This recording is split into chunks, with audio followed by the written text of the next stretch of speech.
दोस्तों नमस्कार। आप सभी का स्वागत है आपके अपने यूट्यूब चैनल मेंस एजुकेशन में। दोस्तों, छंद वाला प्रकरण हमारा चल रहा था और जिसमें हमने आपको छंद की परिभाषा और छंद के अंग बता दिए हैं। और आज हम इस वीडियो के माध्यम से जानेंगे छंद के प्रकार। जो कल हमने डिस्कस करी थी वो इस प्रकार है दोस्तों। सभी जो ये गण हैं ये हो चुके थे, ठीक है। 8 ही गण हो चुके थे: यगण, मगण, तगण, रगण, जगण, भगण, नगण और सगण। और आपका और क्या क्या क्लियर हुआ था ये भी मैं आपको बता देता हूँ ताकि आपका रिवीजन हो जाएगा।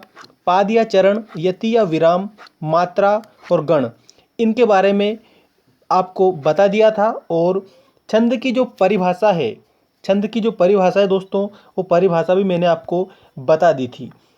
तो जब मात्रा तो वर्णों की संख्या, विराम, यति, गति, लेतुक आदि से युक्त कोई रचना होती है उसे हम छंद कहते हैं। ये परिभाषा हो चुकी है। आज इस वीडियो के माध्यम से दोस्तों हम जानेंगे छंद के प्रकार। जो छंद है दोस्तों, छंद के प्रकार हम इस वीडियो के माध्यम से जानेंगे। तो आइए स्टार्ट करते हैं छंद के प्रकार। दोस्तों, इस प्रकार की जो अपडेट है वो हमारे इस चैनल पर डेली आती रहती है। तो चैनल को अगर आपने सब्सक्राइब नहीं किया है तो चैनल को सब्सक्राइब कर लेना।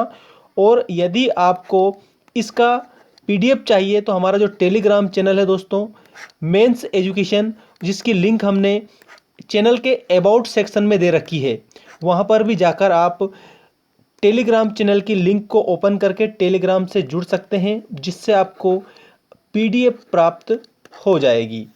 तो आइए स्टार्ट करते हैं छंद के प्रकार। दोस्तों, छंद दो प्रकार के होते हैं। अगर प्रश्न बना कि छंद मुख्यतः कितने प्रकार के होते हैं, तो मुख्यतः छंद दो प्रकार के होते हैं। एक तो होता है वर्णिक छंद और एक होता है दोस्तों मात्रिक छंद। वर्णिक छंद और मात्रिक छंद, ये छंद के दो प्रकार हैं। अब ये जो वर्णिक छंद है इनके भी भेद होते हैं, जो आपकी परीक्षा में पूछे जाते हैं। और जो मात्रिक छंद है उन मात्रिक छंदों के भी भेद होते हैं। अब आप एक और समझना कि वर्णिक जो छंद हैं वो भी, इनके और भी जो भेद होते हैं जिसको सम, अर्धसम और विषम बोला जाता है, और मात्रिक छंद उसमें भी होते हैं। तो समझ लेना आप। देखिए, मात्रिक छंद की परिभाषा। मात्रिक छंद की जो परिभाषा है दोस्तों वो इस प्रकार है। इनके चरणों में मात्राओं की गिनती निश्चित रहती है। याद रखना, मात्रिक छंद में मात्राओं की गिनती निश्चित रहती है। और जो वर्णिक छंद है, वर्णिक छंद की परिभाषा देखेंगे। इन छंदों के चरणों में वर्णों की संख्या निश्चित रहती है। जो वर्णिक छंद है ना, इसमें किसकी गणना या फिर कह सकते हैं संख्या निश्चित होती है, तो वो वर्णों की। तो वर्णों की गणना पर आधारित जो छंद हैं वो आपके वर्णिक छंद कहलाते हैं, और मात्राओं की गणना पर आधारित जो छंद हैं वो मात्रिक छंद कहलाते हैं। और यही आप परिभाषा में भी लिखेंगे। तो समझ ले दोस्तों आप सभी कि जो छंद हैं मुख्यतः दो प्रकार के होते हैं, वर्णिक छंद और मात्रिक छंद। अब इनके बाद में एक और चीज सामने आती है दोस्तों। छंदों के पुनः तीन प्रकार होते हैं। जो छंद हैं, जैसे मैंने अभी आपको बताया कि वर्णिक और मात्रिक। कौन कौन से? वर्णिक और मात्रिक। अब समझना आप, इसमें जो वर्णिक छंद हैं, ठीक है, उसके भी पुनः कितने प्रकार होते हैं? तीन प्रकार होते हैं। और जो मात्रिक छंद हैं उसके भी पुनः कितने प्रकार होते हैं? तीन प्रकार होते हैं। अब वो तीन प्रकार होते हैं तो कैसे, ये समझ लें। देखिए, छंदों के पुनः तीन प्रकार होते हैं। एक तो है सम, दूसरा है अर्धसम और तीसरा है विषम, जो यहाँ पर दिए गए हैं। अब देखिए, जो सम है वो क्या होता है, अर्धसम क्या होता है और विषम क्या होता है। सम छंदों के समस्त चरणों में मात्राओं या वर्णों की संख्या बराबर होती है। जो सम छंद है ना, उसमें किसकी संख्या बराबर होती है? मात्राओं या फिर वर्णों की। मात्रा या फिर किसकी? वर्णों की जो संख्या है दोस्तों वो बराबर होती है। जैसे चौपाई और वंशस्थ। चौपाई और जो वंशस्थ है दोस्तों, इसमें मात्राओं या वर्णों की जो संख्या है उनके चरणों में बराबर होती है। जो चौपाई और वंशस्थ इसके उदाहरण हैं। इसके बाद में आता है अर्धसम। अर्धसम समझे छंदों के दो दो चरणों में मात्राओं या वर्णों की संख्या बराबर होती है। छंदों के दो दो चरणों में मात्राओं या वर्णों की जो संख्या है वो कैसी होती है, बराबर होती है। जैसे दोहा और वियोगिनी। दोहा छंद और वियोगिनी जो छंद हैं उनको अर्धसम छंद बोला जाता है। अर्धसम क्यों बोला जाता है? क्योंकि इन छंदों के दो दो चरणों में कितने कितने चरणों में, दो दो चरणों में वर्णों या मात्राओं की जो संख्या है दोस्तों वो बराबर होती है, इसलिए इन्हें अर्धसम बोला जाता है। ठीक है। और अब आता है विषम। अब विषम छंद क्या होता है ये भी समझ लें आप। जो छंद सम या अर्धसम नहीं होते हैं, जो छंद ना तो सम होते हैं और ना ही अर्धसम होते हैं, ठीक है, उनको क्या बोला जाता है? उनको विषम छंद बोला जाता है। समझना आप अच्छे से कि जो विषम छंद है ना वो ना तो सम छंद होता है और ना ही अर्धसम छंद होता है, इसलिए उसे विषम छंद बोला जाता है। और वर्णिक छंद के दो प्रकार होते हैं, एक तो गणबद्ध और मुक्तक। समझ लेना, वर्णिक छंद के कितने? गणबद्ध और मुक्तक। तो ये क्या है समझ लेना। अगर प्रश्न बना कि जो मुक्तक है वो कौन से छंद के अंतर्गत आता है, तो आप बताएंगे वर्णिक छंद के अंतर्गत आता है। ठीक है।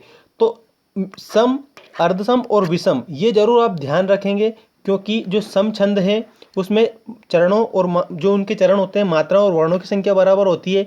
अगर प्रश्न बना चौपाई और वंशस्थ किस प्रकार का छंद है, सम, विषम, अर्धसम, ठीक है, या फिर गणबद्ध, इस प्रकार से दे दिया तो आप उसमें क्या करेंगे कि सम छंद है। ठीक है। इस प्रकार से भी प्रश्न बनते हैं, तो सम, अर्धसम और विषम इन चीज़ों को आप अच्छे से याद रख लेंगे। अब इसके बाद में आता है दोस्तों मात्रिक छंद। अब जो मात्रिक छंद है वो मुख्य जो मात्रिक छंद है वो मैं आपको बता रहा हूँ। एक तो जो दोहा है, ये दोहा भी मात्रिक छंद है। ठीक है। इसके बाद में आपको बताऊंगा वर्णिक छंद के अंतर्गत क्या क्या आते हैं, जो इनके भाग हैं, जिनको हम भेद भी कह सकते हैं, मात्रिक छंद के भेद कह सकते हैं या फिर प्रकार कह सकते हैं। ठीक है। तो जो दोहा है ये भी मात्रिक छंद है। दोहा कैसा छंद है? तो आप बताएंगे दोहा मात्रिक छंद है। सोरठा, जो सोरठा है दोस्तों, ये सोरठा भी आपका मात्रिक छंद है। चौपाई, चौपाई भी आपका मात्रिक छंद है। रोला, रोला मात्रिक छंद है। बरवे मात्रिक छंद है। सरसी मात्रिक छंद है। छप्पे, जो छप्पे दे रखा है छप्पे मात्रिक छंद है। उलाला मात्रिक छंद है। रूपमाला, जो रूपमाला है रूपमाला को भी मात्रिक छंद के अंतर्गत लिया गया है। और गीतिका, ये भी मात्रिक छंद है। हरिगीतिका मात्रिक छंद है। और आला, ये सभी मात्रिक छंद के भाग, प्रकार या फिर भेद हम कह सकते हैं। ठीक है दोस्तों। अब इसके बाद में आता है वर्णिक छंद, क्योंकि मैंने आपको बताया था कि जो वर्णिक छंद है और जो मात्रिक छंद है, ये जो छंद होता है हमारा, छंद के मुख्यतः दो प्रकार हैं। समझना, आप बिल्कुल भी कंफ्यूज नहीं होंगे। अगर प्रश्न बना छंद के कितने प्रकार हैं, तो आप बताएंगे छंद के मुख्यतः दो प्रकार हैं, एक तो वर्णिक छंद और एक मात्रिक छंद। ठीक है। अब जो मात्रिक छंद है उसमें दोहा, सोरठा, चौपाई, रोला, बरवे, सरसी, छप्पे, उलाला, रूपमाला, गीतिका, हरिगीतिका, आला आदि छंद आते हैं। ठीक है। और जो वर्णिक छंद है, वर्णिक छंद के अंतर्गत क्या क्या आता है समझ लें आप। वर्णिक छंद के अंतर्गत आता है वसंत तिलका, मंदाक्रांता, कवित्त, सवेया, इंद्र वज्रा, उपेंद्र वज्रा, मालिनी, शिखरिणी, भुजंग प्रयात, कुंडलियां, वंशस्थ, द्रुत विलंबित, ये छंद किसके अंतर्गत आते हैं? ये वर्णिक छंद के अंतर्गत आते हैं। दोस्तों जो ये सारी चीज़ें हैं ये आपको शॉर्ट करके मैंने इसलिए बताई है क्योंकि आपको समझ में आ जाए। क्योंकि जो मात्रिक छंद है ना, मात्रिक छंद के अंतर्गत जो जो मैंने 12 छंद आपको बताए वो आते हैं, उनकी डिटेल आपको नेक्स्ट वीडियो में बताऊंगा। ठीक है। और जो वर्णिक छंद है, वर्णिक छंद का एक अलग से मैं वीडियो बनाऊंगा।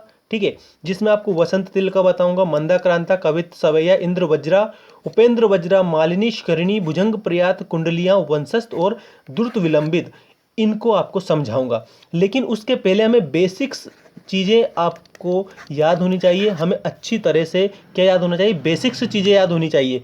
जैसे वर्णिक छंद के अंतर्गत ये सारे छंद जो दिए गए हैं, ये सारे छंद वर्णिक छंद के अंतर्गत आते हैं। और जो मात्रिक छंद है, ये दोहा, सोरठा, चौपाई और ये सभी ये मात्रिक छंद के अंतर्गत आते हैं।